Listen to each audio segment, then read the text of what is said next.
സായനം നേരുന്നു.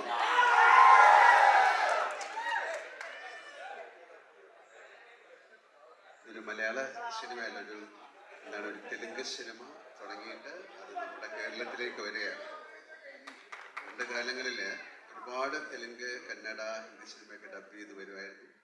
ഇപ്പോൾ സിനിമയുടെ എന്താ പറയുക, സ്ക്രീനിങ് സിസ്റ്റം എല്ലാം മാറി ഒരു പാൻ ഇന്ത്യൻ കോൺസെപ്റ്റ് എന്നുള്ള സിനിമകളിലേക്ക് പോയി.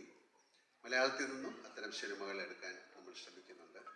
പക്ഷെ എന്തായാലും ഈ സിനിമ എന്നെ സംബന്ധിച്ചിടത്തോളം വളരെ ഇൻട്രസ്റ്റിംഗ് ആയിട്ടുള്ള സിനിമയാണ്. കാര്യം ഈ സിനിമ ഷൂട്ട് ചെയ്തിരിക്കുന്ന വിധം നിങ്ങൾ കണ്ടതൊന്നുമല്ല. അതിലെ ആക്ഷൻ സീക്വൻസ്, അതിലെ സോങ്, അതിലെ ഡാൻസ്, ഒരു കമേഴ്ഷ്യൽ ഫിലിമിലൂടെയാണ് ഈ കഥ പറഞ്ഞിരിക്കുന്നത്. And Mukesh sir has done it brilliantly. And എനിക്ക് എന്താ പറയാൻ പ്രത്യേകിച്ച് വാക്കുകളൊന്നുമില്ല. കാര്യം എന്നെക്കുറിച്ചാണ് ഇവിടെ സംസാരിച്ചുകൊണ്ടിരുന്നത്, കൂടുതൽ കണ്ണപ്പയെക്കുറിച്ചല്ല. എന്തായാലും ഒരുപാട് സന്തോഷം. കാര്യം ഇങ്ങനെ വേണം ഒരു ഇൻഡസ്ട്രി, ഒരു കുടുംബം പോലെ പോകുമ്പോഴാണ് അതിന് ഒരുപാട് നന്മകൾ ഉണ്ടാകുന്നത്.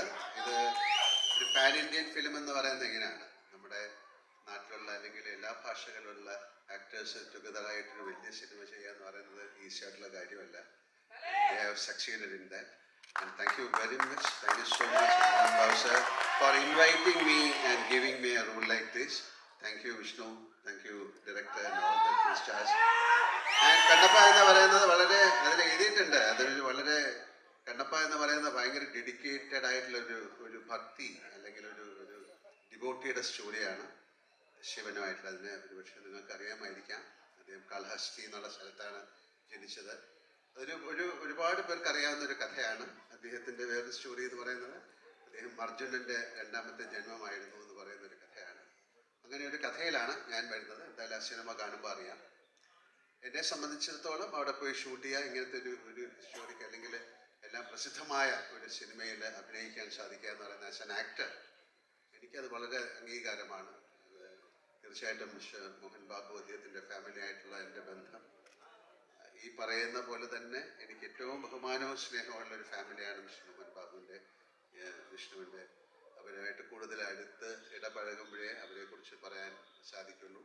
ആ സ്നേഹം, ആ ബഹുമാനമൊക്കെ അനുഭവിച്ചറിഞ്ഞ ആളാണ് ഞാൻ. സിനിമ എന്നതിലുപരി ഒരു ഫാമിലി ആയിട്ടാണ് ഞങ്ങൾ ജീവിക്കുന്നത്, കാണുന്നത്, സംസാരിക്കുന്നത്. എന്തായാലും കണ്ണപ്പ വലിയൊരു എക്സ്പീരിയൻസ് ആകട്ടെ, ഒരു വിഷ്വൽ എക്സ്പീരിയൻസ് ആകട്ടെ. നമുക്ക് തീർച്ചയായിട്ടും ഇത്തരം സിനിമകൾ അത് മൊഴിമാറ്റം ചെയ്ത് മലയാളത്തിൽ വരുമ്പോൾ, കാര്യം ഇന്ത്യയിലെ ഏറ്റവും വലിയൊരു ഇൻഡസ്ട്രിയാണ് തെലുഗു ഇൻഡസ്ട്രി. ഏറ്റവും വലിയ ഇൻഡസ്ട്രിയാണ്. ഏറ്റവും സിനിമയെ സ്നേഹിക്കുന്ന ആൾക്കാരാണ്. അവിടുത്തെ സിനിമകൾ 99% പരാജയപ്പെടാറില്ല. കാര്യം അവിടുത്തെ പ്രേക്ഷകർ ആ സിനിമ അത്രയധികം റെസ്പെക്റ്റ് ചെയ്യുന്നു. അവർ ആ സിനിമ എങ്ങനെയെങ്കിലും സക്സസ്സിലേക്ക് കൊണ്ടുവരാൻ ശ്രമിക്കുന്നു. അപ്പോൾ അങ്ങനെ ഒരു ഇൻഡസ്ട്രിയിൽ നിന്ന് അവരൊരു വലിയൊരു സിനിമ എടുത്തു. ഒരുപാട് വർഷത്തെ ഒരു പ്ലാനിങ് ആണ് ഈ സിനിമ. ന്യൂസിലാൻഡ് എന്ന് പറയുന്ന സ്ഥലത്ത് ഏറ്റവും മനോഹരമായ സ്ഥലത്താണ് പോയി ഷൂട്ട് ചെയ്തിരിക്കുന്നത്. അതിനെ ഇവിടുത്തെ ഇത്രയും ആൾക്കാരെ കൊണ്ടുപോയി വളരെയധികം മാസങ്ങൾ, 2-3 പ്രാവശ്യമൊക്കെ പോയിട്ടാണ് അവരത് ഷൂട്ട് ചെയ്തത്.